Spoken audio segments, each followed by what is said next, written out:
Welcome to the Monte and Wolf Show, talking about the LCK as usual. We're probably going to rename this show. I actually didn't check with Wolf, but we were talking about renaming this show many times to KFE.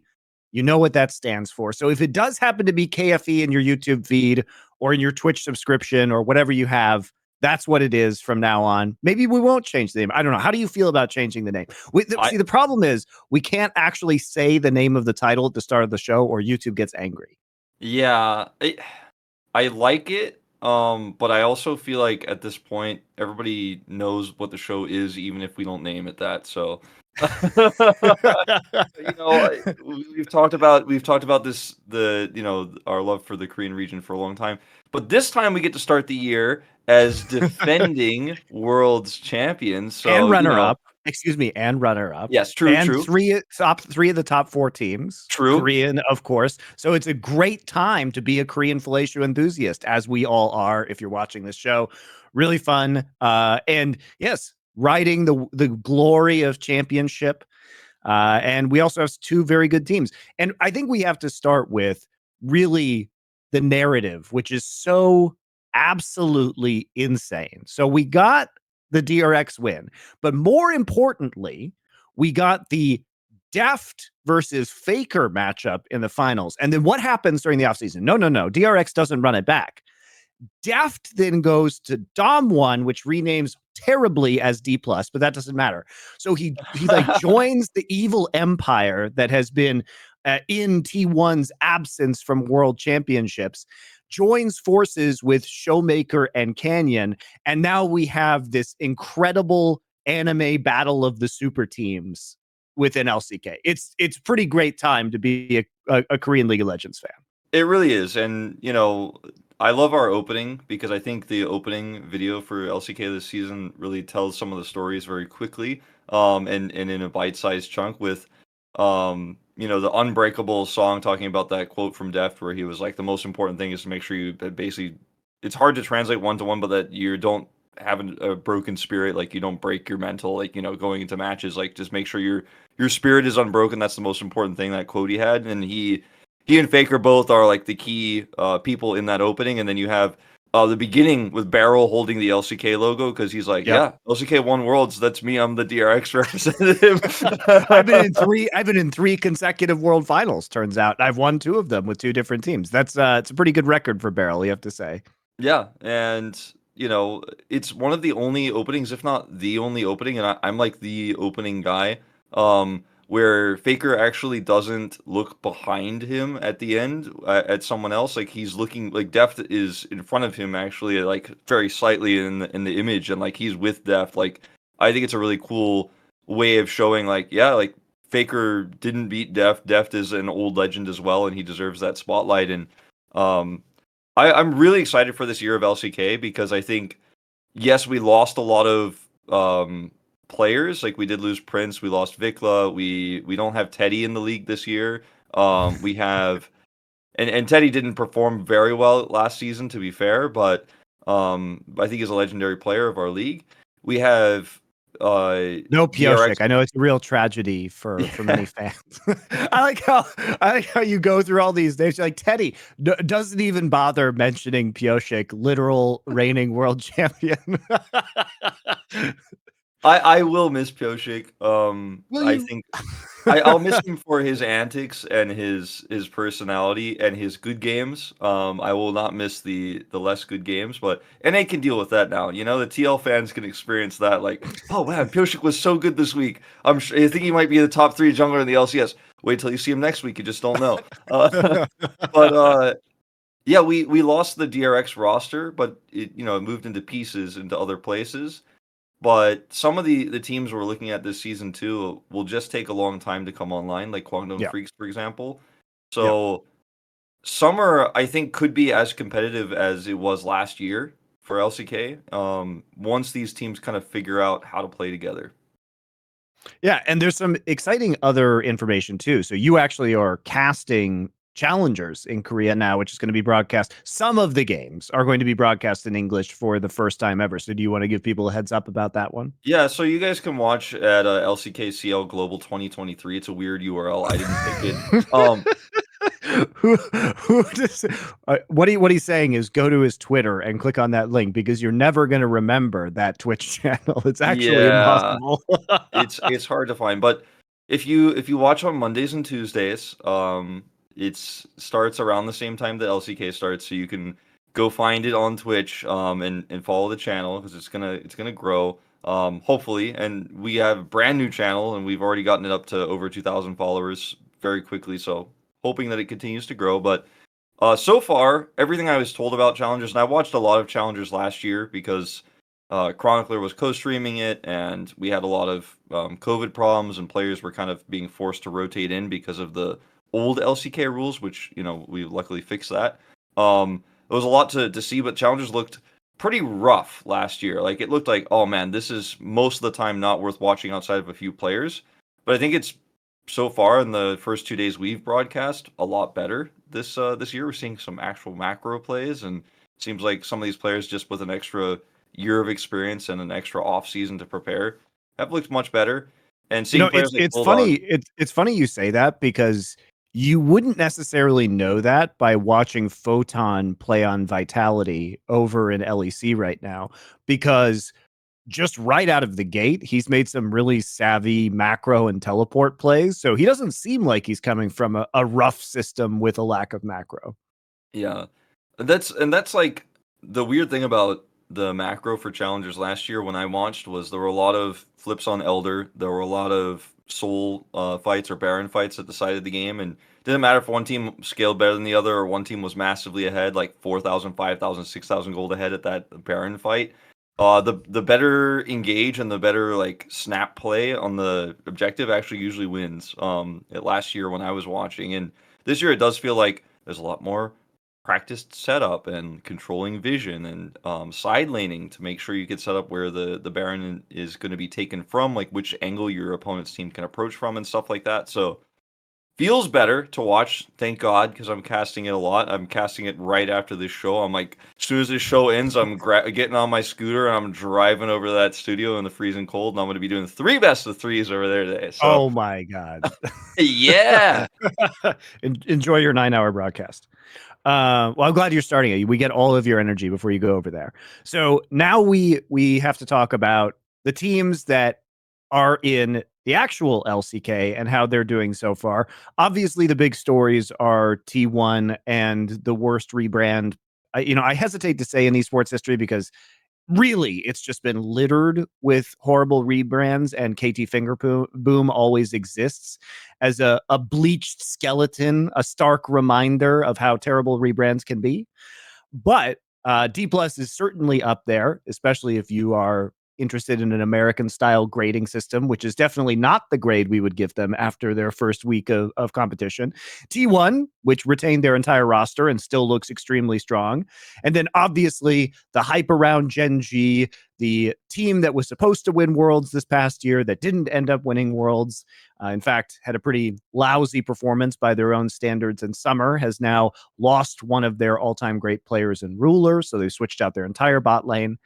And what else do we have? Some interesting stories with Hanwha Life, DRX blowing up and sending Zeka and King in over there, and the return of Viper and Clid, one of which is far more exciting than the other in the games we've seen so far, although I will say neither of them has been super titillating.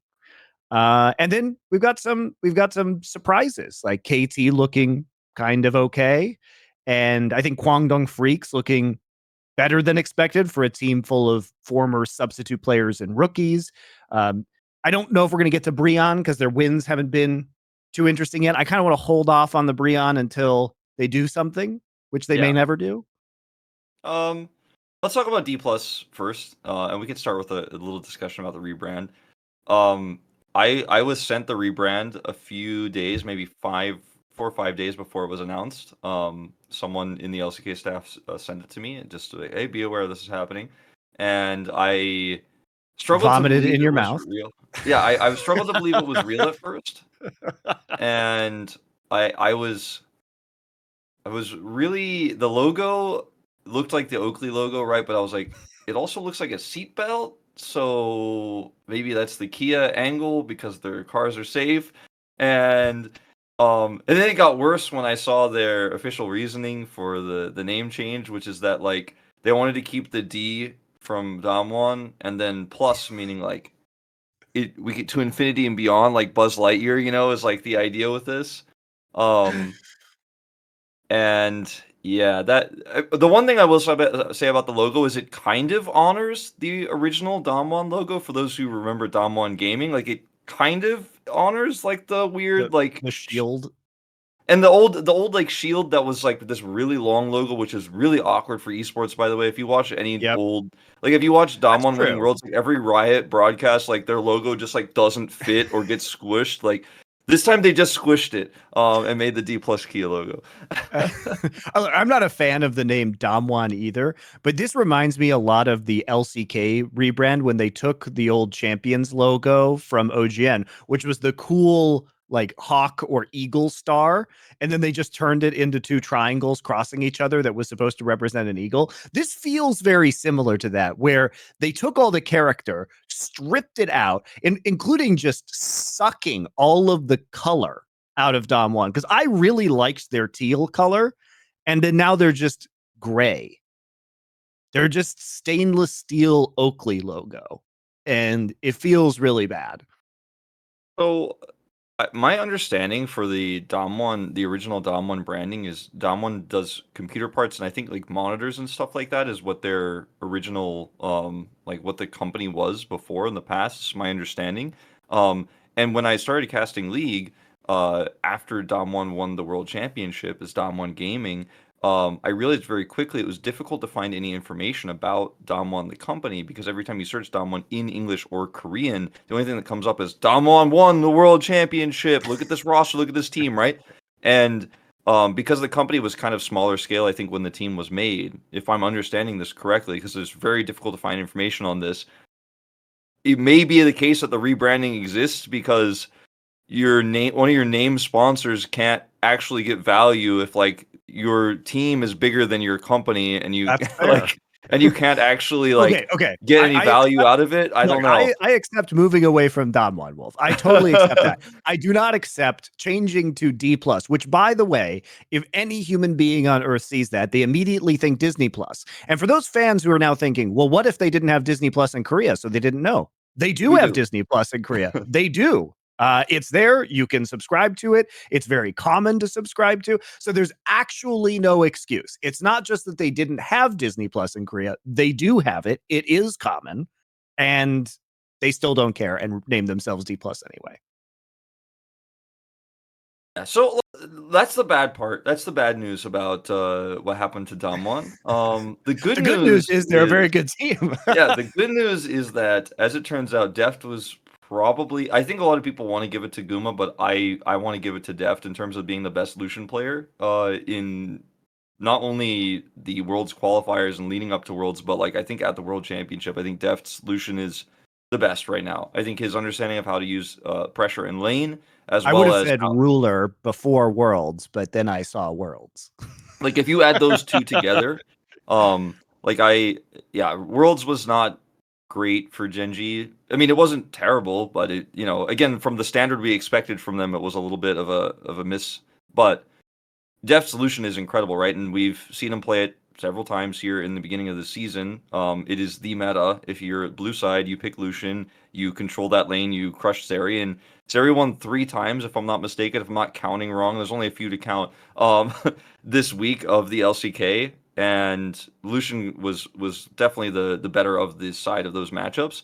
Deft, give him that opportunity, he's going to carry, he's going to pop off. We saw Canyon and Showmaker be the mid jungle duo that they have been at their best over the last 3 years. There have been some slumps, but I feel like we can say they've been the same they've been at the best parts of the last 3 years so far. And the biggest surprise is Kana actually playing well and not being afraid to engage and not playing strong side champions, playing Gnar on weak side and just having good flanks and engages. That's been the biggest surprise for all of us at the LCK is, okay, Kana, is he going to be fine? Like that was the biggest question mark people All had right. for D plus. Look, I think that while it was a fair question mark to have, there was obviously something extremely wrong on Nongshim last year that was causing pretty significant underperformances from that entire roster. That is one of the very rare teams that was somehow massively less than the sum of their parts. Like that, that was a catastrophic meltdown. And I think it probably just dragged a bunch of players who probably would be good in other teams like Kana is now into the gutter and into a well of despair from which they could not emotionally escape. Two And players didn't make it out of that. Like Ghost and Dread are just gone now. Like they are not in the oh no, LCK. don't worry. Dread will replace Clid soon. Don't worry about that. But don't worry about that one. That's the obvious signing if you're Hanwha Life to start putting some pressure on Clid. We'll get to Clid. But yeah, I mean, I agree. It is a little weird that that Dread at least wasn't even given like a substitute opportunity or a backup opportunity. One of my favorite players, honestly. I'm shocked. Like of all the players that we didn't get, I'm much less surprised by Teddy not being in the league as I am with Dread not being in the league. Maybe he just wanted too much money. I have no idea. It's very bizarre. But yeah, Kana had a bad season on Nongshim, and he was a player that I think T1 fans were hot and cold on when he was on T1. A lot of people didn't like him a lot when he was on T1 and blamed him a lot. Like he was often the one who got a lot of the hate when T1 was underperforming. And I always liked him on T1, but you know, there were some inconsistencies there, and he did obviously have a lot of problems when he was playing on Nongshim, and there were a lot of problems on that team, but he looked good. He played 3 games in R so far, and it's not a champion I personally really associate him being strong on. I think about Jace when I think about Kana. I think about Graves when I think about Kana. And, you know, obviously in some of the strong points he had on Nongshim last year, the few of them, was just on those types of picks. Like the Graves he played pretty much before it was meta and after it was meta because it was a crutch for him, I think, in a lot of ways. But the macro sense for Dplus KIA, how oppressive they played, how great Canyon looked, how many champions Canyon can already showcase that he can play, not afraid to play Lee Sin. He and the jungler for the Challenger squad, Lucid, playing Elise first before really anybody else and making that work, kind of changing the meta in a lot of ways. I think just showcasing they really have a good grasp on this meta, and that's kind of the whole thing about Damwon and Dplus KIA that we've been talking about forever is like in a new meta, they usually have a really good grasp.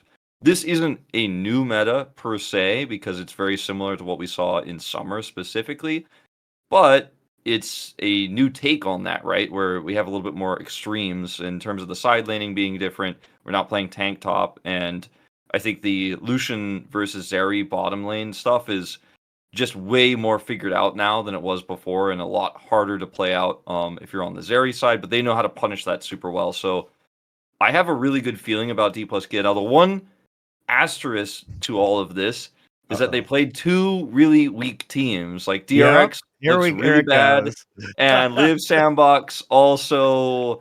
That was the worst series I think that I can remember since I joined the LCK. I watched a 2-0 that was just like it was hard to look at the screen. You're like, oh man, this is like Envy is just not a pro gamer today. Yeah. I mean, I think we've seen the early indications though. Like you talk about Kana, you would not expect him to be taking the same level of attention as Nuguri would have on this team last year. Kana was clearly brought in to be a weak side player. What you're seeing right now from Dplus in their very few games is a very heavy preference towards that bot side. As you're saying, they want to run the Lucian Nami. They want to play through the bot side. Right now, Kellen is sitting at a 94.6% kill participation on support. So everything is revolving around this bot lane and the pressure and kills that they are providing. They're getting massively, as you say, I think Envy was like 1-7 in that first game. They are completely dominating the enemy AD carry, and it's working. And what we're seeing is, you know, we're seeing Canyon play. Now, we can argue about whether Lee Sin and Elise are more supportive junglers or not, but what they are diving junglers, and they're setup junglers alongside Maokai, right?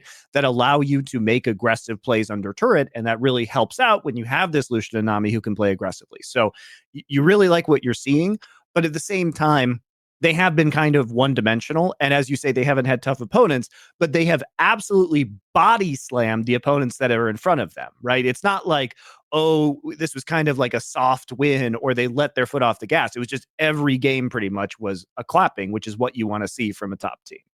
And the way in which it was a clapping is really interesting because if you watch those Live Sandbox games, you're like, okay, super one-sided game, one of the most tragic games I've ever watched. But it was also not a 18, 19-minute game like we've seen Dam1 do in the past, where they just absolutely destroy someone, or we've seen T1 do in the past, where they just end the game, the Nexus is dead, and we're like, all right, go next.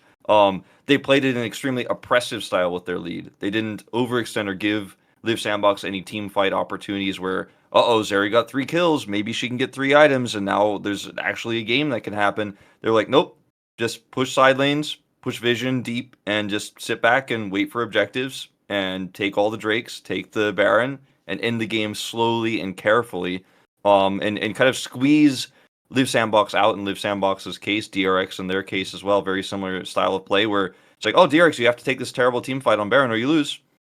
There's no options for you. And I think Dam1 in the past was kind of about either Showmaker's going to pop off and carry, or you need DuckDom to have a champion he's going to be able to get ahead on, or things can get rocky. Like, they're a great mechanical team, but decision-making wise, things didn't always pan out the way they should.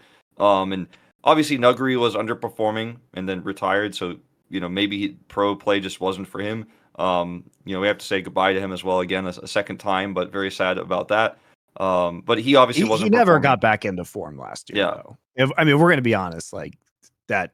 Unfortunately, he was kind of a shadow of his. I think he self. just decided like this life is not for me, like pro gaming. It just seemed that way. Because he took that break and he was like, I need a break. Like I'm burnt out. I mean, and then he won Worlds. He got his payday. He came back and tried it again. He'll be okay financially, obviously. Probably made a ton of money, going over to China, but you can't blame him if he's going to burn out. Might as well do something with his life and his fortunes now. But Dam1 back in the older days, I feel like in 2020 specifically, people mention this a lot, and obviously post Worlds in 2021 spring, like they were oppressive like this, but it feels like it's been a long time since we've seen Dam1 be this clean on the map. And so that's what I'm most excited about, because I think they won't be stomping teams like T1 as hard as the first 2 teams they've played. And we're going to see that matchup next week, so we'll talk about T1 in a minute. But I think that they will handle T1's really good macro very well. And I think that is one of the main reasons why that matchup is going to be so exciting. Yeah, and also worth noting, guys, that the level of dominance has been so crazy that they have died a combined, as a team, they have died 12 times in 4 games. So they're averaging 3 deaths a game right now as a combined team. And Kellen still hasn't died, by the way. And it's not like they're squeaking out these games. These kills are like 20-4, 17-4. And I said Kellen, across all of these high kill games, has a 95% kill contribution rate, kill participation rate. He is averaging 16.5 assists per game, which is fucking crazy for him to be able to do this. And he's done it entirely on Nami and Yuumi so far. So enchanters are easier to do that on, it has to be said, to get that kind of kill participation. But a big question that everybody would have had coming in was not like, obviously, what was Kana's performance going to be, but how quickly could Deft and Kellen click together? And it seems like it's just working beautifully. Yeah, it does. And I think that Deft was talking about this in the pregame interview, like between DuckDom and Kellen, and like how DuckDom and Kellen played together, and how Deft played with Beryl. And DuckDom was like, well, Beryl, he seems to really focus on me, and like he's putting the like the way that like DuckDom was talking about the support matchup and how Kellen like would support him in the past versus like Deft saying like no. Like Deft was talking about the past in some conversation he had with DuckDom, but he said like no, like Kellen actually really supports me and really helps me out like a lot and makes me look extremely strong. So I think that there's just the way that he's playing around Deft makes Deft look even better than he did last year. So I think Deft is it's so insane to me. Like, and I'm gonna bring Faker into this conversation as well because Deft looked on form all year last year, but like ramped up. And he's a very old player, right? A player who, by the way, told everyone like, "This is my last season. I'm kind of done after this. So I'm going to play like it's my last year, it's my last season, it's my last run, my last ride, etc., etc., etc." Then he actually is able to avoid military and comes back again, is still in good form after winning world championship, and is getting more resources on this roster, I think, than he was on DRX. And it's like, this guy is crazy good right now, and he's old, like he's ancient in terms of esports age. Well, to your point, Wolf, like it's funny because both Faker and Deft are having phenomenal starts to their season. That's what I was gonna say. Faker is the other old guy. They're the guys in the opening, and Faker's Lissandra game was one of the best I can ever remember. These guys are just redefining what it means to be a pro gamer. This is like Tom Brady stuff right now, where it's like, doesn't matter how old you are, you know, could still just keep going and still be the best. The fifth age of Faker. It just never ends. I mean, it's not that he didn't have it's not that he didn't have a good Worlds. I think his semi-final performance at Worlds was extremely good. His finals performance was worse, right? But in semis, he was the MVP of their semifinal for sure, especially with some of those plays that he had on his rise. And then he had a decent but not spectacular finals, but he certainly is having an immensely strong start to the season, and he's had to do it by going against Chovy in his first match. I guess we can transition to talking about T1 now, as a whole, since we're talking about this matchup that they're going to play next week. T1 look very good, and you know, going into the season, almost everyone predicted T1 to win the season just based on like, we don't know anything. We heard some scrims, and before the season starts, before we actually see the gameplay, because they didn't change their roster, right? And this is always how it goes. T1's very good in spring because they usually keep their roster relatively the same year to year, or they make massive upgrades with new rookie players and they buy up all the best talent. So even if they do change their roster, you're like, well, it's probably better now, actually, in those rare cases. But they don't change their roster. Their team was on several finals, one game away from winning the whole thing. Those two international finals, plus going to back-to-back finals in the LCK, winning, of course, the first one while breaking records in spring. So we know what this roster is capable of, right? Like, we don't have to talk about what's changed with this roster. Oftentimes, you do have to talk about going from a loss in a big finals like that, multiple big finals, but obviously the World Championship, going into a season like this is, how do you stay motivated? How do you keep a team like this constantly practicing and improving? You know, the champion of Worlds often has a hangover season, right? Where they're like, oh, I mean, what else can I earn? Like, is winning spring even exciting? It's not even the more important LCK. Like, winning summer is more important. But T1 seem to be pretty motivated. They seem to be really happy as well. On the player side, when you see them, even after that KT loss, like the players are kind of laughing and smirking after, like, oh, okay, like, yeah, we dropped the ball here a little bit, but we're not like going, oh no, this is a problem. They're just extremely confident, right? And that's the first thing I want to say about this roster before we start talking about them. I think it's not that we doubted T1's ability in the regular season or their ability to compete internationally in groups.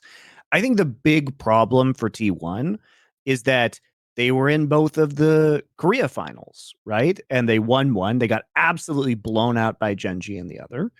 And then they were in both international finals, MSI and Worlds finals, and they lost both of those.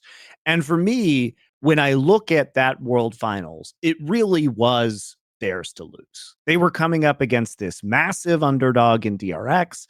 And unfortunately, players that need to step up in those situations, Zeus was supposed to be the star of this world championship. And you can't allow yourself, if you are Zeus, to get clapped by Kingen. If you are a great player, Kingen cannot get the MVP of the World Finals. That's not allowed, right? And so when I look at T1, I see this great team that has shown us some awesome games in the first week and also got kind of stomped by KT weirdly. but then stomped KT later on. But that's how it always goes. It feels like it doesn't matter who is playing on KT or T1. These series always end up strangely close. But you look at that first game versus Gen.G, and this is what you want to see with them running it back. You see the veteran skill. But if that was if it was Zeus's first year, because people will say, oh, he wasn't a rookie, and he wasn't technically a rookie, but he played at the very start of 2021, and then he was benched for the rest of the time and all of summer for Kana. So it was really his first full year as a starter last year. And for that, he had an amazing success. But for me, this year for T1 has to be the put up or shut up year internationally. There cannot be more MSI chokes. They had to win MSI against this team that was playing from fucking China. Like, win that match, T1. You have to win against TR. Like, please, come on. While mind you, T1 was playing in front of a Korean crowd as well that were supporting them massively. So yeah, exactly. and guess where Worlds is this year, Wolf? It's fucking in Korea. So it's time to get it done, T1. There's really no more excuses. You had an underperforming Gumayushi for a lot of summer. He stepped up massively at Worlds. He was much better. He's been great so far at the start of this season. It looks like he's fixed a lot of his problems. You have a player in Faker who is already having outstanding games. And so we've got to see it in the clutch time. You know what I mean? Yeah. I think that's the only thing we can trust about our worries for T1 is that like they have disappointed us so consistently. And this is like a team that has gone to I know game that 5. fucking team that got to all the domestic and international finals last year. So disappointing. But it's like true. we hold them to this insanely high standard because of how they perform domestically and the legacy of this team, right? And Faker, right? So we do have to hold them to this high standard, the same standard that their fans hold them to, right? Like a T1 fan is never happy until like the trophy is lifted, right? And I think in some ways that's a good attitude to have if you're the team, because we have seen some chokes, we have seen some big macro errors, we've seen some misreads on the meta in these really important tournaments. So the big change to T1, we talked about how it didn't change, but the big change is it actually is no longer Polt who's coaching the team, right? It's Bengi who stepped into that role, and they did add a few other coaches like Roach, for example. But I think Bengi will have an impact on this team. I don't think it's going to happen right away. I think that like what we saw in week 1 is not like, damn, look at Bengi's, he's really changed it up. I think it's still Faker kind of getting some feedback from him, but I think if Bengi takes a stronger, more active role in this roster, maybe some of the draft problems that T1 had last year will go away. And I think T1 didn't have a bad read on the meta per se. They just wanted to play more comfort for them. A lot of those weird drafts that we saw from T1, I think was Faker being like, no, you play this, you're good at that. We're going to win this game. It doesn't matter. We're that good. And some of the games they won with bad drafts, I think, were because T1 was like, yeah, we're just like 7 times better than this other team. It doesn't matter if our draft is bad. We'll just win.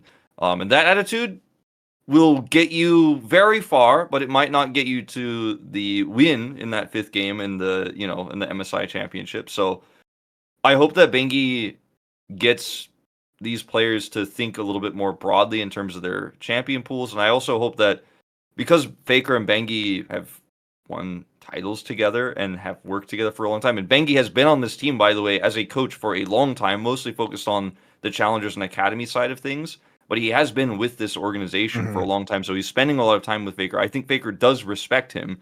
Not to say that Faker didn't respect Polt, but Polt's role, I think, is very different than what Bengi is actually bringing to this team. So I'm hoping that together, as Faker essentially is still coaching this team in some respects, they can come up with some really cool draft ideas and further this team.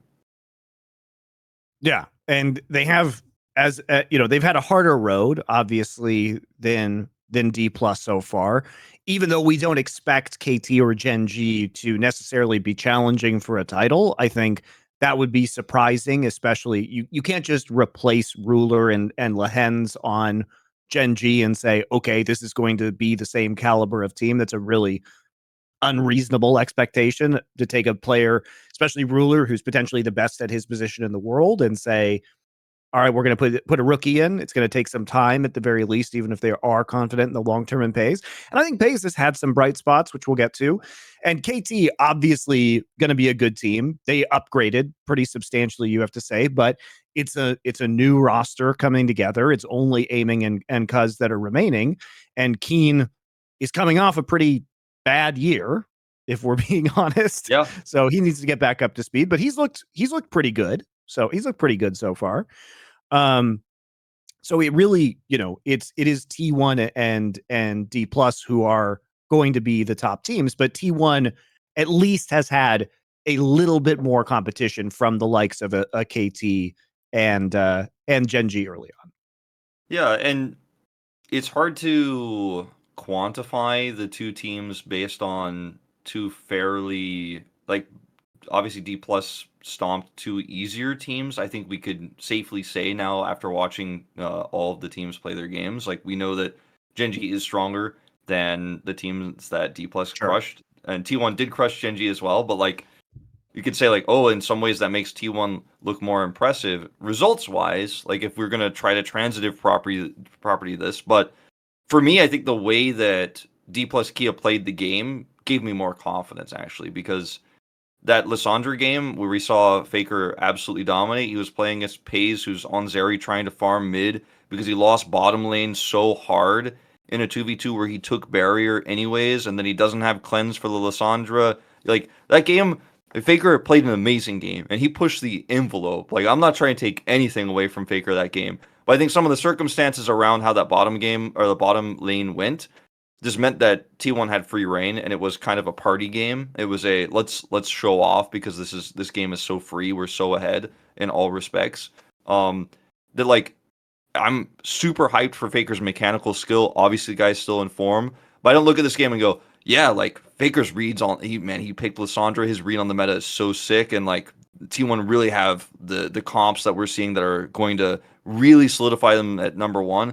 I feel that way about how Dplus KIA approached the draft, though. Some of the adaptations we saw from Dplus KIA are much more exciting to me than Faker playing Lissandra into Ahri and being like, yeah, well, bottom is over. I'm just going to zoom around the map and win everything. It was also Doran on Jace, which is a vulnerable champion to Gangsu against a Wukong. Like, draft-wise, I think T1 definitely had the better end of things.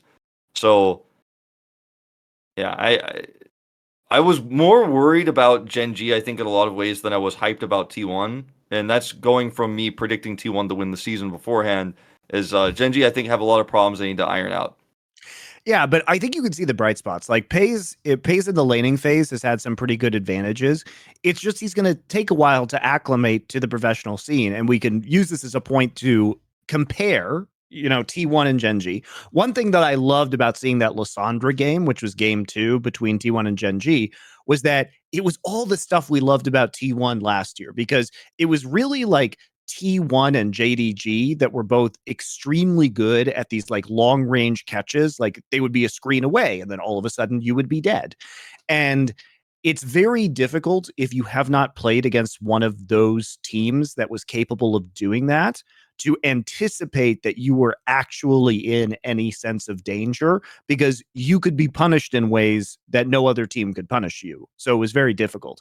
And I think you saw that in the Gen.G game, where Peyz he's like between the two mid turrets, and then there's that amazing Faker Lissandra play that comes through. And like, there's no way in hell that Peyz has ever experienced that before. Oh, Because and it's like a yeah, unique T1 thing that happens to you, and he thinks he's fine. I think Delight is He's even with him too at this point. yes, Like, he's not really yes. alone. He's between two turrets, and his Lulu's He's with a him. Zeri with Delight who is on Lulu, and he's like, surely I'm fine here, falling back between these two turrets. No, you are not fine. Faker is there destroying you. But I was just really happy to see the persistence of this T1 style and the way that they're continuously implementing it, because that's one of their most fun team identities from the last, year or so. Yeah, I think one thing I'll say about Peyz, because I think some of Peanut's performance was a little bit inconsistent, some Sure. messed up dives, and Doran playing very riskily, right? And Also playing Elise on red side versus the Lucian Nami lane, a little bit suspect, right? In terms of what we know you're normally trying to do with that level 3 gank with the blue side prio, where you can use the blue buff, fight to actually control that and force that 2v2 to come up.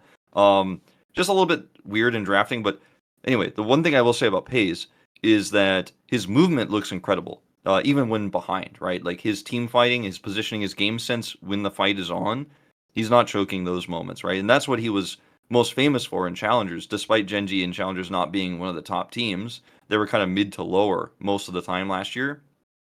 He's still a super hyped player, because of how good he looked in those critical team fights. Where you're Right. like, it's not over till it's over. If Peyz is alive and he has 3 items, like who knows what could happen in that team fight? Right. And to put this in perspective, when he wasn't playing against T1, when they were up against DRX, Peyz and Delight spent 2 games, neither of them died at all against Dokdam and Beryl. They had 0 deaths, their bot lane, in 2 games. It was a complete stomp. And I think it's just Peyz needs to acclimate himself to the limits of the professional scene, which are always going to be surprising when you play against a team as good as T1 and with a team that knows certain ways to play the game as well as T1 does. But I think he'll learn those lessons quickly. And from a mechanical level and from a laning level, he looks pretty good. Yeah, he really does. There's so many things that I feel like some of the things that are hardest to teach are actually positioning and movement in team fights and how you're going to, kite around this area and which wall you're going to try to flash or which wall you're going to try to skate over his area and which target you select in a team fight where you could try to kill the enemy AD carry who's very low and go deep for that, but you might die for it if you don't calculate it right. Or do you actually focus down the front line? What build do you have? Are you going Runins? Are you going to try to kind of AoE the fight? Or are you going for a Lord Dominic's because you want to break that front line? Stuff like this. This is like I think one of the hardest things to teach in a game is that itemization and target selection and like it's just game sense. Like it's your reaction time, it's your instinct, right? I think Peyz has all of that. I think some of the other stuff that he's going to have to learn in terms of setting up on objectives, where to farm, where he should be on the map when Doran is trying to lane swap and stuff like that. I think that kind of stuff is very coachable and very easy because a lot of it's timing based. Like when do you want to step out of lane? When do you want to start farming mid? Is it safe to farm mid? Where's the enemy jungler? Stuff like this is like not even necessarily even always on him because the jungler should be telling you where the enemy jungler is. Your teammates should be tracking when those lane swaps are happening elsewhere on the map. And so he's going to be getting a lot more information, I think, from Gen.G than he's used to in Challengers. But I personally, from watching a lot of League of Legends over the last 3 years and really seeing how AD carries improve over time, I think the hardest thing to improve is just your instinct and your game sense in a team fight. And he already has that part down. So some of the other problems, I think, will come with time. And so I'm very excited about this player. Yeah. I think it's a really auspicious start for him. And, having your first game against T1 in that rematch of the summer finals, which was obviously, very deliberately intended as part of the LCK schedule, just to run that back immediately, was probably not going to end well. And they bounced back. And while DRX looks pretty miserable, I would say, as a roster at this point in time, and I kind of doubt that this roster is ever really going to get synergy together. But I think at least Gen.G turned it around and had a decent performance and probably is capable of being a top 4 team in this league. For sure. Is it time to talk about Hanwha a little bit? Sure. You're very eager. Can we talk about how Hanwha Life signed the player Life? Do you think that was intentional brand synergy? Uh, I don't think so, but it's really annoying to commentate. So I tweeted that out when it got like confirmed, but it wasn't announced yet. I tweeted like, wouldn't it be funny if Life joined Hanwha Life then Hanwha Life then he'd be Hanwha Life. Because that was like when I found out I tweeted that out, but I also tweeted it out like as like a joke leak, like, oh, are people gonna pick up on this? But I also posted it because I was like, this is not gonna be fun as a commentator. I think it's a good pickup for the squad. And I think he and Viper will be a good duo. Like, or at least before the season started, I felt pretty good about that. How do you feel about it My now? So Like, I feel think okay Life is about it. Like, getting that's not the problem. That's not the I feel like problem. Life is getting unfairly shit on. He's actually had some No, good yeah, games. he's not the issue. He's not the issue. There are 2 players on this team who are world champions. There are well, there are 3 world champions, but there are 2 recent world champions on this roster who were Go on. very inconsistent and on the weaker side, there's a good side and a bad side, and we were like somewhere like over here for a lot of the year. Their names are Kingen, World's Final MVP, and Zeka, most impressive player of Worlds. Like if there was a Overall, Worlds we'll say MVP, it would be overall him. World's Yes, MVP, even though they did not yes. give that award, he would He have won it. he would have won it, and he won LCK Player of the Year because he had such a great Worlds performance, which was pretty Which controversial is actually at the also time. Yeah, fucking outrageous, by the way. yeah. So he won LCK Player of the Year, even though he did nothing in The LCK. LCK. Yeah. Interesting choice. So yeah, I wasn't. We were all a little bit surprised, but hey, but it was a vote. Like I have to go back and see who voted for him at number 1 because it was a vote. Like that was not like a fan vote or something. But anyways, these 2 players were very inconsistent last year, and when they joined this roster, I think a lot of people who are Worlds fans only, who are like, well, it was Korea versus Korea finals, I'm going to check out the LCK now, don't realize that Zeka had really high highs in the LCK, like really high highs where we're like, damn, this guy's Akali is insane. But he also had some really poor play, overall more than half of the time. Compared, I mean, I say poor, but compared to players that we were like, okay, these players are going to Worlds, like Vikla, arguably was a more consistent mid laner than Zeka right before Worlds qualifiers.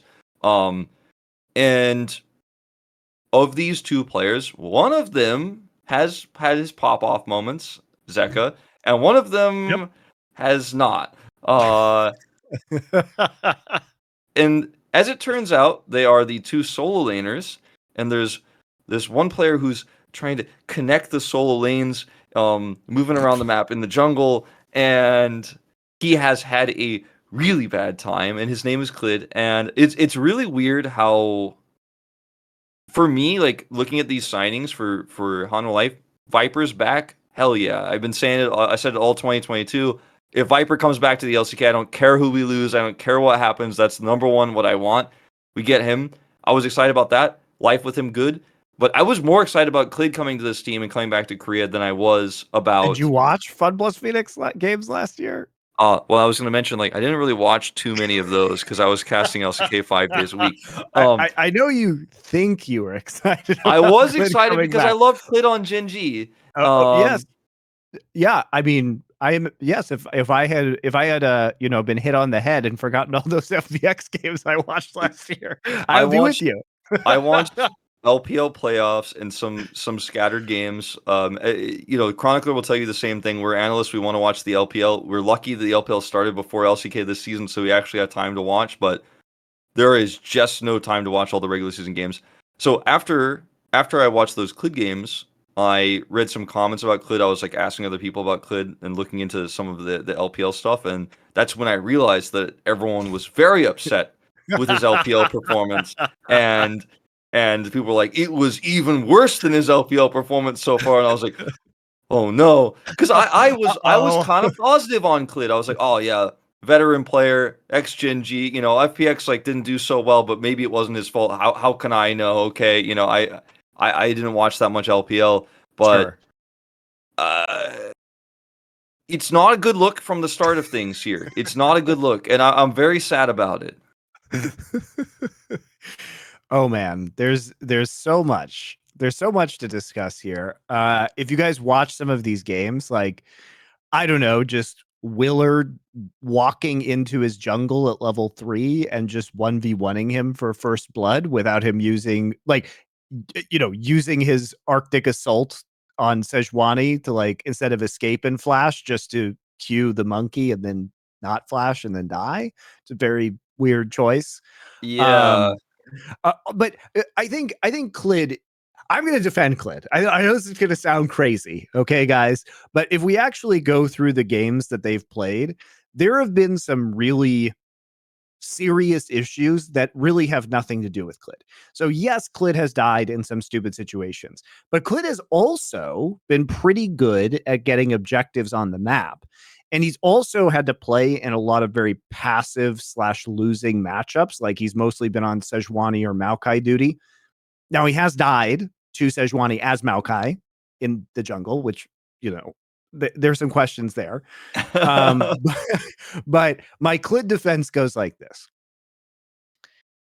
Has Klid really helped anybody in the early game? Not particularly. Has he been good about playing cross map and getting a lot of objectives for his team? He actually has been pretty good at that. If we're looking at the number of early dragons and heralds and stuff that he's managed to secure. Was he the reason why they were losing some of these games? No. A lot of the games, if we go back to the Live Sandbox series, the actual reasons why they lost these games were Viper and Zeka. As in, the moment of losing was Viper just Zeri wall riding from the Baron pit into the middle of the enemy team, getting CC'd by Burdal's Kesante while Envy just Ezreal autoed him to death. Which then I don't think they thought they were going to lose the game after losing that Baron fight. It was rather surprising. So they lose game 1. Then by the time we get to game 3, Zeka decides to set up a Baron flank. He's on blue side. He's above blue buff, taking the blast cone into the river brush at the top or at the bottom of top lane, right? That's on like the south wall. He literally blind blast cones into a brush with a pink ward in it. And there is a Meganar. Burdal is just sitting there and he just ults this Azir into a wall, kills him, and then they lose the game. So there have been, my point is, there were some mysterious circumstances in that game. Klid hasn't been good. But Hanwha Life has been making some truly dumb plays from their veteran players. And I actually have optimism for Hanwha Life because it feels like they haven't figured out how they want to play the game yet. So some of their players are just doing random things or playing too aggressively at times. I don't know whether Viper expected people to go in after that Baron fight, whether their comms were muddied. I don't know if there was some misinformation that was communicated to Zeka about where Burdal could be on the map. These are all questions that we could have. We just don't know without comms. And so I think these players, I don't think this team's going to win LCK, but I do think they will be much better than this. And it's because some of these plays were just so stupid that I don't think that they will be repeated. So I think that we're really feeling like Kingen and Zeka without Deft and Beryl to kind of tell them what to do, I think, in a lot of ways, because Deft is like the veteran, right? And Beryl is the shot caller. You can really just feel their absence, I think, on this team. And then Pyosik is also an extremely communicative, yes. Yeah, communicative jungler. So Pyosik also, I think really called out what he was doing and what he's trying to look for. And Pyosik, love him or hate him, like he always had really good pathing and plans for his gameplay. Like, and sometimes he would stick to the plan against all odds and be punished for it, and everyone would be like, why is he throwing? What's this guy doing? But I think Pyosik always came in with good plans. So far, Klid has looked a little bit lost in terms of the early pathing, but I'm kind of, when you win a world championship like this and you come back to your domestic league, and like I was talking about earlier with the sort of hangover season, usually it happens more often with full teams that stay together. In this case, it's 2 players, moving into this roster. It's hard to stay motivated when your team is falling apart and you don't have a relationship with these players. Like, who knows if Kingen is like, went home last night and he's like, oh man, like, I don't know if I can play with Klid. Like, this is not what I'm used to. What kind of reaction he's going to have. I'm worried that if this team grows, it won't happen until summer, because during spring, it might just be like Zeka and Kingen trying to figure out what they want to do different than the team's identity and not working well together with the other superstars on this roster. And just in general, I'm not ready to trust the Hanwha coaching staff just yet. You know, we've seen some really bizarre decisions from them in the past. Keziman is not on stage anymore. Like, he's taken a big step back. Mowgli's taken a big step forward, so that's a good sign. But Hanwha has had Do you think Viper on this Mowgli can roster still before. play instead of Klid? Do you think that might be an option? I wouldn't go that far. I wouldn't go that far. I like your Dread angle. You know, picking up Dread like seems like a good alternative. I love Dread, so please get him on a team in general. But Hanwha has had superstar rosters in the All, past. They've all I'm going also to had. say is that they have Dandy and Mowgli on the coaching staff, and both of those guys might be better. Might be better. We will see. Or hopefully we won't see, because I really don't want to see that, because that would just be tragic. Or potentially hype, but probably tragic. Uh, the Hanwha org, I've been to their team house. Like, I've seen how their team operates. They have a really great facility. Like, they have a really amazing system for their academy players, their challengers players, and like how they run the team. All the players kind of work together. It's a really cool setup for them, right? And they're not one of the team houses like the T1 or Gen.G that's a little bit more modern style. They're very classic Korean team house in that way. But I just don't want to. It's hard for me to believe, based on what we saw from Hanwha, like in 2021, for example, where yeah, they barely squeaked into Worlds and stuff like that, that this roster is going to turn around very quickly. Like, I think this, believe it or not, I think this team right now, I'm leaning towards like somewhere between 5th and 7th place for spring season, because Ooh. I think the other teams that like potentially could grow a lot faster, like Kwangdong Freecs, for example, I want to believe in more, actually, because I think the roster is hungrier than this team of Hanwha, with Klid seems somewhat washed, and Zeka and King are coming off of a world championship. Viper's also a world champion who came back to Korea for, he said officially his reason for coming back to Korea was to finally win the LCK. Who knows if that's the real reason? Maybe he just was tired of living in China and he's trying to like collect a paycheck and I'm have sure another those chill year. lockdowns were super fun, Wolf. I don't know what you're talking about. I think he's probably just he's excited to be back in Korea, and I'm sure he is motivated to win an LCK title, but how motivated is he after he's also won a world championship?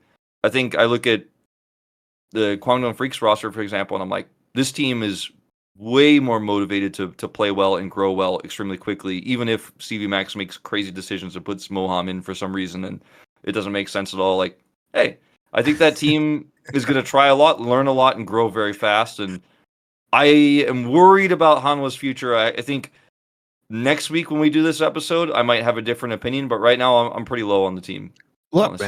man, they have a chance this week. I mean, we've got some pretty hype matchups. We have T1 versus Dplus that we already said, and the next day is Hanwha versus Gen.G, which is also, on paper a very hype matchup.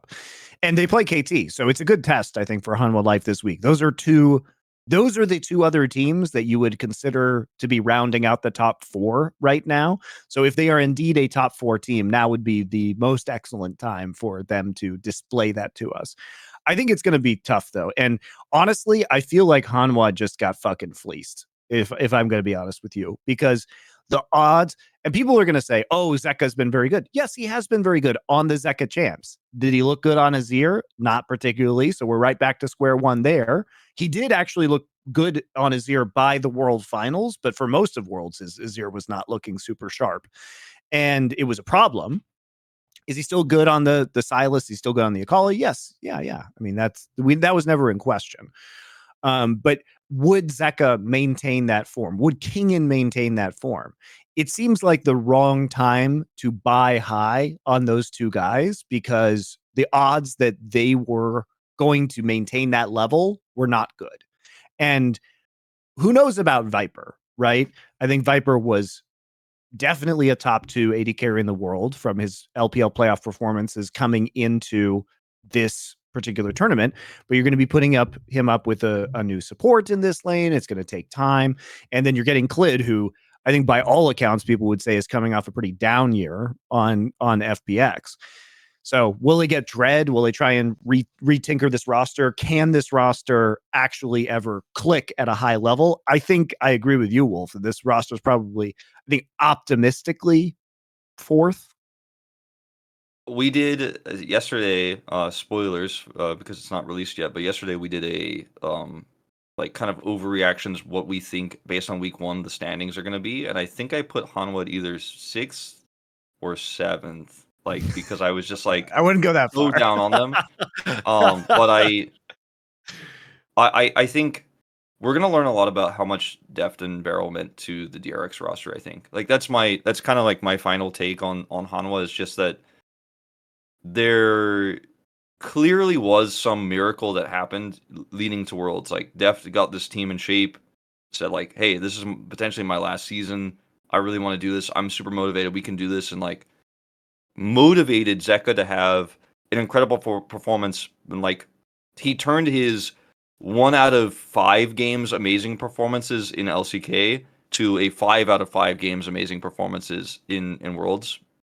We'll say 4 out of 5, but he turned that player into a consistent player. He turned Kingen into a powerhouse, and then now that he's gone, will they just go back to early spring DRX where the team struggled and we were like, this roster looks really rough. Like, I don't think DRX has any chance of going to Worlds. Like we talked about even on this show, going into Worlds qualifiers.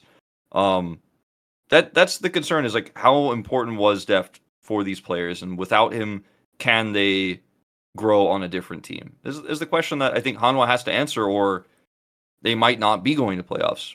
So again, I think that's like a really harsh prediction and statement for me, but we'll see. I hope it doesn't come true because I do want to honor teams when they spend money in the LCK and get top rosters and actually pay proper rates to these players who deserve them based on their recent performances. But you got to make it work. You know, if you spend the money and you fail, like Nongshim did last year, then I what's it don't all think they for? can possibly fail that badly. I think you're like I think if worst comes to worst, they'll sign a different jungler to try and salvage their investment and see if they can get Dread or some other free agent jungler. Or perhaps even they'll just sign a rookie jungler and then try and apply pressure to Klid that way and see if it works out. But I think there are ways that they can deal with this. And I just refuse to believe, especially that Viper is going to continue to not perform at a high level for a significant period of time. I think there will be an adjustment phase, but this team should be, I think they should be probably, like I said, top five, I think. Fifth, Should fourth place be, feels yeah, they about right. should be like if we didn't watch the games, they should be a top 4 team, right? Like before this week, everyone's like, all right, should be top 4. We're a little bit worried about how Zeka and Kingen are going to perform. Will they be consistent? I don't know, but we're a little bit concerned. We're like, should be 4, and right now they're not looking like a top 4 team. So I agree with you that next week is a big test, but it also could be a big week of redemption, where if Hanwha actually look good against these teams that look really good right now, or medium top teams, right, Gen.G and KT, if they look good, even if they lose both of those games, then like there's still some redemption to be had. Yeah, let's wrap up by talking about KT. Like I said, I know probably some of you guys are hyped about Breon because they're 2-0, but their record really isn't that impressive. So let's pump the brakes on that until they beat somebody who's not Nongshim or the Freecs. But KT, they had a pretty impressive performance, at least in game 1 against T1. They ended up coming and beating Nongshim as well. Putting together this roster, they kept their core pieces, right? We saw them retain aiming, which was, the most important player probably on this roster. They pick up Keen, who was pretty terrible last year, but it seemed like he may have been not particularly motivated. They keep Cuz, who was solid, if not particularly spectacular, and they're adding BDD and Lehens, who are among the top players in their position. BDD's had a really good season so far. Yeah, he's looked really good. I think he's arguably been the most consistent part of this roster so far, which is wild after he had his worst year ever last year. Um, and both Keen and BDD come into this roster as superstar players who haven't, I think, gotten the credit they deserve, honestly, outside of the LCK. Like, yeah, Keen hasn't performed that much outside of the LCK. Like, he's kind of been a domestic player who we look at as one of the great tops who doesn't travel internationally because his team has been weaker than he is. And so you look at these two solo laners and you're like, all right, roster seems cool, but they both were bad last year. But on this roster so far, both looking very good. So we got to see Kian's Urgot, which was cool and fun, and I think it was a cool strategy for the draft. And BDD's Yode. So they've kind of diverged from the meta a little bit. Yeah, so they have their own kind of read, and they're not willing to, or not necessarily forced into playing what everyone else is doing, and they're still finding success with that, which is cool. Their game one against T1 was also very clean. Like Yep. when KT is ahead, they're playing the map very well. Lehens also seems to be a good match for aiming, which I didn't expect because both Lehens and Beryl were kind of floating out there as free agents, and there was a lot of I think there was a lot of competition for both of those supports as to where they would end up.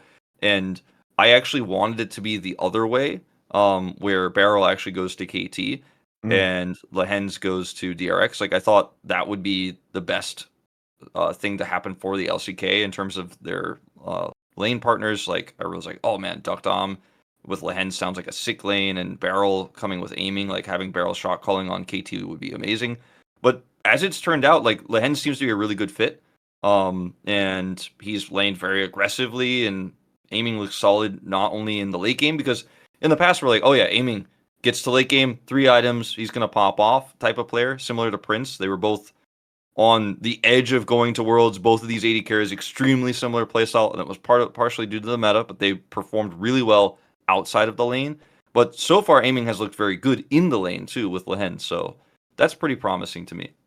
Yeah, and we've seen, as he showed in the first T1 game, he can still absolutely take over games on this Zeri against top rosters. I mean, he is super dangerous, and it does feel like it's going to be a good meta overall for BDD. He can play a lot of kind of more of his traditional long range or supportive BDD champions, taking good advantage of the Syndra. But yeah, I mean, it's feeling like a pretty solid time for KT. And they at least in the first couple of games felt like they were giving T1 a run for their money, which I expected it would have taken some time, as you say, for their solo lanes to kind of get back up to speed and get motivated and get practicing again. But they look better right out of the gate than I really expected. Yeah. Cause the jury's still out on that one. I think The story of his career. Sure. yeah, it really has been, but he looked very good at the end of summer last year. And I think before that, it was all just about aiming, and Cuz was somewhat forgettable throughout the year. But he had a really good end to 2022. The start has looked rocky again, so I'm nervous about it. But because I finally was able to see like what Cuz is capable of, and not just when he's playing like Volibear or Rek'Sai or some of his more popular and more famous champions, but just in general on meta champions, I think I want to trust that he's gonna come back to form here, but we'll have to wait and see. I think KT should make playoffs this season though, with some of the other competition looking a little bit rocky and rough around the edges. Because in the past, like who knows, like KT might lose to Brion, like anything could happen. And then KT can't make playoffs because they just underperformed like too many times, even though they are the 6th best team. They just lost too many important matches for no reason, and now they're not in playoffs. I think was the story of a lot of KT for the last few years. I think this time they should be able to make playoffs, right? I'm not getting excited or anything. I'm just saying I think this time they should actually do it right. I don't know. You seem like you're pretty high on the Freaks ascending over the course of the season, which I have to admit, I was impressed by their debut match against Hanwha Life. I did not think that this team, which was like GenG, for if you guys don't know, he was the GenG substitute player who was at Worlds with GenG this past year. He gets a starting spot on this roster, but for the most part, it was just like literal who's from the challenger system that nobody knew really what to expect from them at this level of competition. And I think they did quite like GenG had some good games versus Yeah, Hanwha Life. Bulldog, Bulldog. yeah, looked all He right. looks really good. He looks really good. I think the guy has a lot of potential. And then Taeyun and June, we know because they played in the LCK for DRX a little bit, and were subbed in a few times, and they looked like challengers players. Like they didn't look bad, but they were like, okay, you guys are just a tier below. But everyone has been seeing the praises of June specifically about how good his shot calling is and how he does so much for the team, and he's like the the star focus player for Kwangdong Freecs for a lot of people and not Bulldog, which is strange to me, but they put Moham in over him, so I don't know what that means, but I am very optimistic that these players are hungry for something, right? Like they are finally having their first big chance, and they're all, I think, with a lot of potential. So I've always been a big believer of when players come into a new system, a new opportunity where they actually are confident in themselves and are like, oh man, there's a hole here. Like there's a gap in the LCK. We lost a lot of players. A lot of players went overseas. A lot of players just faded out of the system because they were too expensive but not good enough, like Teddy, for example. And if you're someone like Taeyoon, you're like, oh, this is my chance. This is my moment. This is my year. I'm actually going to come in here and prove why I'm good. Might not win the LCK, but people are going to know my name after this season. That type of motivation I think these players have is what helps teams grow the fastest. Compared to Hanwha Life, where Viper has literally already won Worlds, King and Zek have literally already won Worlds. Klid has been around the block, right? He's traveled between regions. He's a very old player and a veteran player. Same with Life, right? I look at these two teams and I think, which one of these teams is more likely to grow quickly? And I 100% say Kwangdong, right? Like Kwangdong is the team that should be more motivated and more malleable as a roster, especially with CV Max at the helm. Don't you think that that applies somewhat to the new Nongshim roster as well? Because it feels like, you know, Live Sandbox to a lesser degree as well because they're bringing in Envy, but at least Kwangdong Freecs and Nongshim have brought in a ton of their challenger players. Like they've actually just elevated them from their challenger teams into their main rosters. Do you think this is like a good thing for LCK? I think so. I think so because I think we are a lot of players are sort of aging out and salarying out of the LCK because the economy around the world is not great. The esports economy is tough right now, and so you're seeing players who are like, for example, Pyoshik, like he deserves a high salary, but no one wants to give it to him in Korea. Like there's this group of old veterans who are kind of either aging out or bombing out because they had a bad season, or they're kind of like, all right, well, I need to go to another region and make money and then become a streamer or something like that. Where in the past, we've had all these challenger players who are super talented, but they're behind great players like Ilima, who was one of the most hyped players of the last 2 years. He's behind Keen. So, and that's like the franchise player for Kwangdong for so long that like you're never going to play. And after casting challengers, my expectations for challengers was most of these players were going to be like, just in my head, right? Like my thoughts were most of these players are going to be extremely young, right? Because they're playing in challengers, they're trying to get their chance, right? And if you think about feeder leagues like Overwatch contenders in the past that I've commentated, it's like these are the guys, they're going to the main league as soon as they're old enough. But I started commentating challengers, and I'm like, some of these players are like 2021, like Western age 2021, Yeah. because they've been playing in challengers for so long because those spots weren't there because nobody wanted to trust this new player could have like several years to grow. And once relegation was taken away too, like these players just never got a chance to just even force their way into the LCK. So there's a lot of players who've been in challengers for a long time who've built so much, I guess, experience in the league of playing televised matches and stuff like that, who are just ready to go, right? And it's not a matter of like, oh man, just snap turned 17, go into the LCK, complete rookie. There's a lot of challengers players who are quite old actually, and LCK is competitive. But now is the time for those players to show up and prove that like my spot that I earned here, it's going to be worth it. Your investment on me is the right one.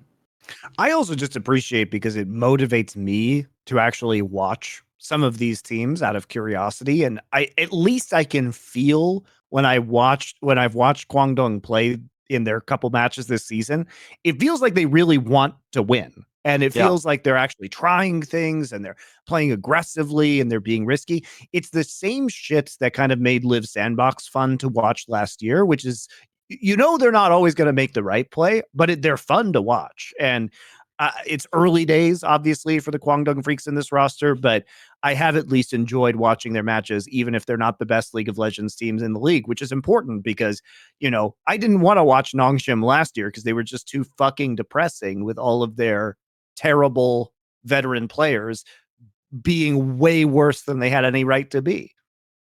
Yeah. I'm very, after watching the first week of LCK, I'll kind of close with this. Like, I'm very excited for this season of KG. LCK. Like I said earlier, like there's before this, I was worried some of these teams would be just like I was like, we have a clear top half of the LCK, we have a clear bottom half of the LCK. Let's just leave it at that. But now I see like some of the top half of the LCK looks a little bit rocky, and some of the bottom half looks like they're really motivated. So I think we have a wild year ahead in a good way. Yeah, and I think at the very least, it feels like this split in particular, there are going to be 5 or 6 teams that should be in the mix by the end of it, even if it is looking a little difficult now. Some of these more veteran rosters, I think you have to trust that they will be able to improve and quickly figure out a dynamic that works for them. They have the experience to do that. Yeah. Well, I think that'll do it for our first show of 2023 for the Monte and Wolf Show. Thank you guys very much. We did do this one live. Remember to follow the Twitch channel, subscribe to the YouTube channel at Last Free Nation. We have lots of content coming for you this year, as we've said. Be sure to check out our other shows as well. We have Summoning Insight covering many regions. We have Best Damn League Show with Dom and Thorin covering LEC. We have Power Spike covering every region. Power Spike will be starting next week, so not this week, but lots and lots of content as the league shows start up, as well as Counter-Strike on our Counter-Strike channel. If you're into that, the Counter-Strike season player break is ending. There will be IEM Katowice if you are a Counter-Strike fan. Plenty of shows over there as well. Thanks a lot for following us. We'll see you next week.